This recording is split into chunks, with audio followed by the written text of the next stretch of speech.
उठाने से पूर्व मेरे एक प्रश्न पर चिंतन अवश्य कीजिए।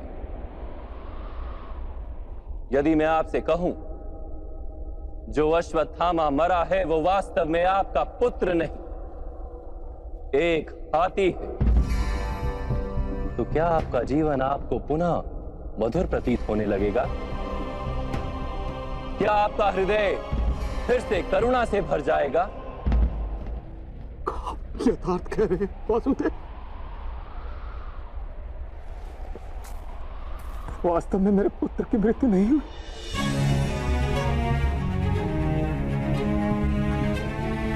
यदि आज आपके पुत्र की मृत्यु नहीं हुई तो कल होगी। विश्व में कौन अमर रहता है गुरुद्रोण? किंतु वास्तविक प्रश्न तो ये कि आपके जीवन के सुख दुख, आशा निराशा, ज्ञान अज्ञान, क्या सब कुछ केवल आपके पुत्र से बंधे? क्या आपके जीवन का दूसरा कोई मूल्य नहीं? क्या आपकी सारी शक्ति, सारा ज्ञान केवल आपके पुत्र के लिए?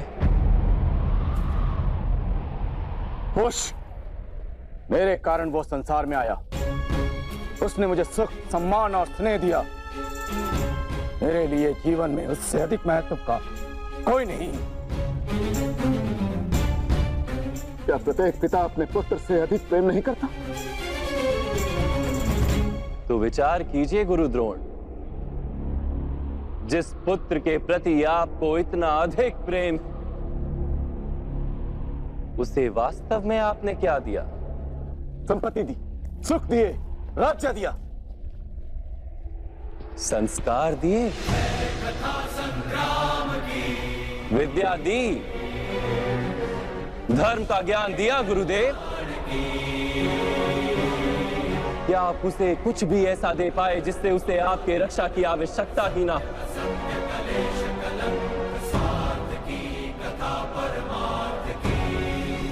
मैं मानता हूं सब अर्जुन तथा अंगराज कर्ण की भांति महान योद्धा नहीं बन पाते, किंतु आप अपने पुत्र को उचित निर्णय लेने का शिक्षण तो दे ही सकते थे।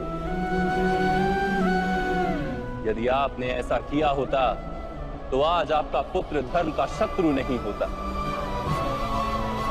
और आपको भी अधर्म के पक्ष में रहकर युद्ध नहीं करना पड़ता।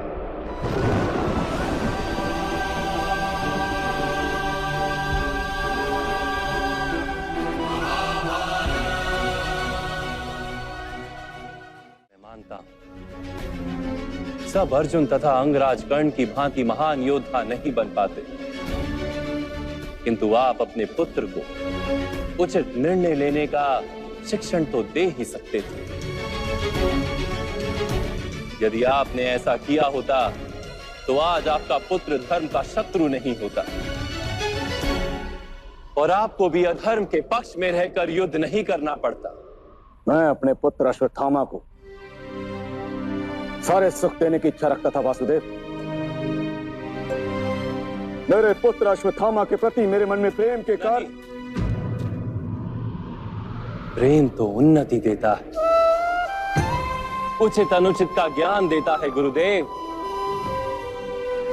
प्रेम होता तो आप भी अधर्म से नहीं बंधते और आपका पुत्र भी अधर्म से छूट जाता।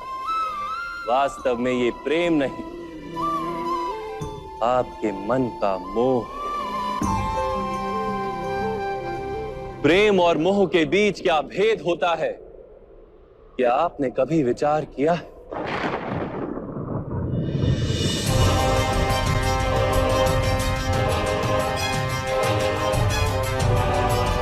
प्रेम से ही तो मोह का जन्म होता है वसुदेव।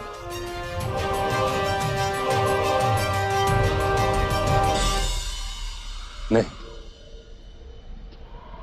वास्तव में जहां प्रेम होता है वहां मोह होता ही नहीं।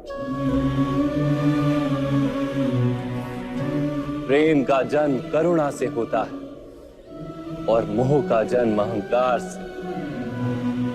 प्रेम कहता है कि मेरे पुत्र को ईश्वर संसार के सभी सुख देंगे, और मोह कहता है कि मैं अपने पुत्र को संसार के सारे सुख दूंगा।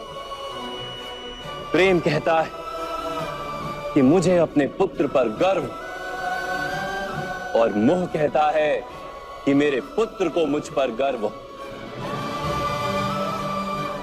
प्रेम मुक्ति देता है गुरुदेव, मोह बांधता है। प्रेम धर्म है गुरुदेव, और मोह अधर्म।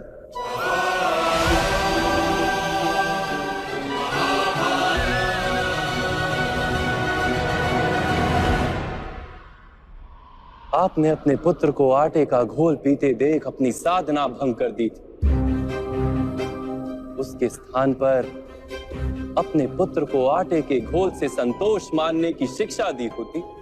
अपनी साधना भंग करने के स्थान पर उसे संघर्ष करके कुछ प्राप्त करने का शिक्षण दिया होता, तो क्या आज आपकी स्थिति कुछ भिन्न नहीं होती? अपने पुत्र का भविष्य उज्जवल बनाने के प्रयासों में आप उसके चरित्र को उज्जवल बनाना भूल ही गए। आपके मोह के कारण उसके जीवन से धर्म नष्ट हो गया। लोभ, भय और लालसा का शिक्षण दिया आपने उसे,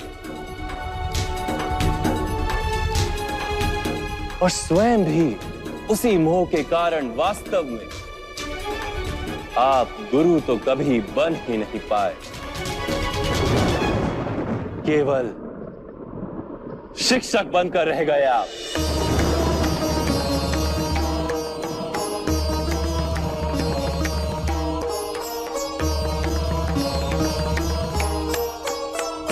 ऐसा क्यों कह रहे हैं वासुदेव? मैंने तो अपने संपूर्ण जीवन में अपने सारे शिष्यों को संपूर्ण निष्ठा से उत्तम बनाने का प्रयास किया है। गुरु वो होता है जो विद्या का दान देता है, विद्या का व्यापार नहीं करता। इसीलिए गुरु को अपने शिष्यों से दक्षिणा की आशा होती है, मूल्य की नहीं। किंतु आपने अपने अमूल्य ज्ञान का मूल्य निश्चित कर दिया। अपने ज्ञान के बदले में अपने शिष्यों से प्रतिशोध मांगकर आपने न केवल अपने जीवन में विष घोल दिया, अपितु अपने शिष्यों के जीवन में भी विष घोल दिया। और ये सब आपके मोह और अहंकार के कारण हुआ। आप गुरु नहीं हैं द्रोणाचार्य। जिस व्यक्ति के हृदय में अहंकार और मन में मोह तथा लालसा होती, उसके हाथों धर्म का कार्य तो हो ही नहीं सकता। इसलिए महर्षि भरद्वाज के पुत्र जैसे बाढ़ में डूबता हुआ व्यक्ति किसी वृक्ष को पकड़कर स्वयं की रक्षा करता है, वैसे ही इस अंत समय में धर्म को पकड़ लीजिए। आज समय है उचित निर्णय लेने का। मोह का त्याग कीजिए। मैं इसी क्षण आपके प्राण ले सकता हूं, किंतु मेरी इच्छा है कि आप जीवन में एक उचित निर्णय स्वयं लें।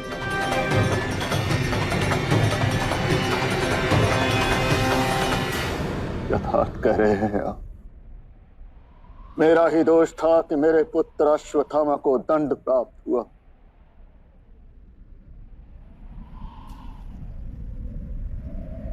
अब समय आ गया है कि मुझे भी दंड प्राप्त हो।